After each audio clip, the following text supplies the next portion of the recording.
राज्य में बीजेडी सरकार पराजय पर सबुआड़े चर्चा चली नवीन को पुलापुला योजनार भविष्यत कौन।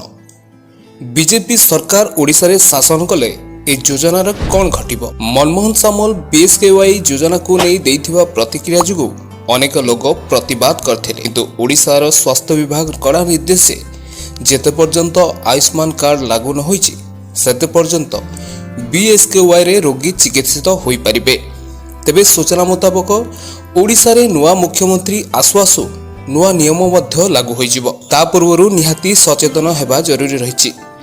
बीएसकेवाई रो जदि विकल्प आयुष्मान कार्ड हुए तेबे समस्ते याको तैयारी करिवार आवश्यकता मध्य रहिछि। तेबे आजिर वीडियो रे जानिबा आयुष्मान कार्ड पई केउ डॉक्यूमेंट रो आवश्यकता रहिछि और समस्त प्रोसेस कोन रहिछि। ता पूर्वरु वीडियो को लाइक करंतु, सब्सक्राइब करनथले एबे सब्सक्राइब करी घंटी चिन्ह को दबाई दियंतु। प्रधानमंत्री जन आरोग्य योजना बा पीएमजे बा आयुष्मान योजना देशर दुर्बल नागरिकों आर्थिक परिस्थिति को दृष्टि रखी आयुष्मान कार्ड योजना केंद्र सरकार आरंभ करथिले, जेउथिरे सरकार हिताधिकारी को 5 लाख टंका पर्यंत मागणा स्वास्थ्य बीमा जोगाई आछंती। अद्यावधि देश में कोटी कोटी नागरिकों पई आयुष्मान कार्ड जारी करा जायछि। जदि आपण एही योजना रे लाभ पाइबा को चाहुचंती आयुष्मान कार्ड पई आपण को ऑनलाइन रे आवेदन करिबा को पड़िबो। आपण घरे बसी मोबाइल किंबा लैपटॉप माध्यम रे आयुष्मान कार्ड पई आवेदन करि परिबे एवं आपण को कुआडे जिबा को पड़िबो नाही। तबे आयुष्मान कार्ड कोन? गरीब लोकंक पई केंद्र सरकार 2018 मसिया रे आयुष्मान भारत योजना आरंभ करथिले, जहा अधीन रे नागरिक मानक 5 लाख टंका पर्यंत मागणा स्वास्थ्य बीमा जोगाई दिया जाउछि।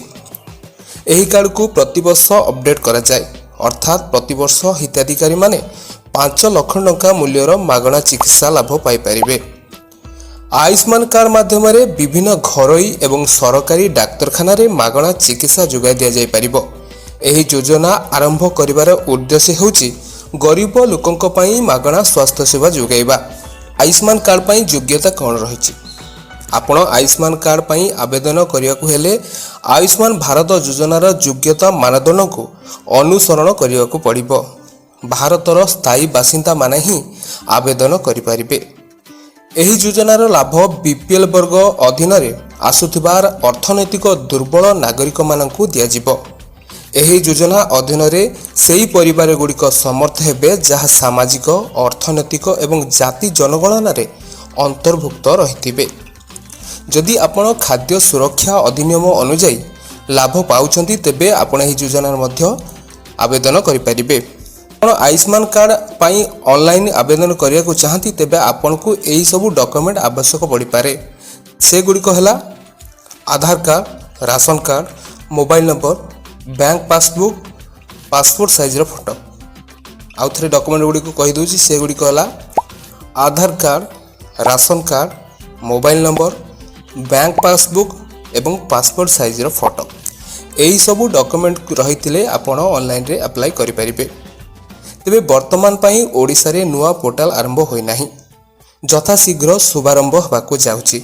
ओडिसा नुआ मुख्यमंत्री आसिला परे परे समस्त सरकारी योजना गुड़ी कार्य आरंभ हो जिवो। संपूर्ण एप्लाई रो प्रोसेस मध्य आमे परवर्ती वीडियो रे आपन को जणाई देबु। सेति पई एबे वीडियो को सब्सक्राइब कर दियंतु। एबे आपन कहंतु केउ योजना आपन को भलो बोली लागुछि एबे कमेंट करंतु।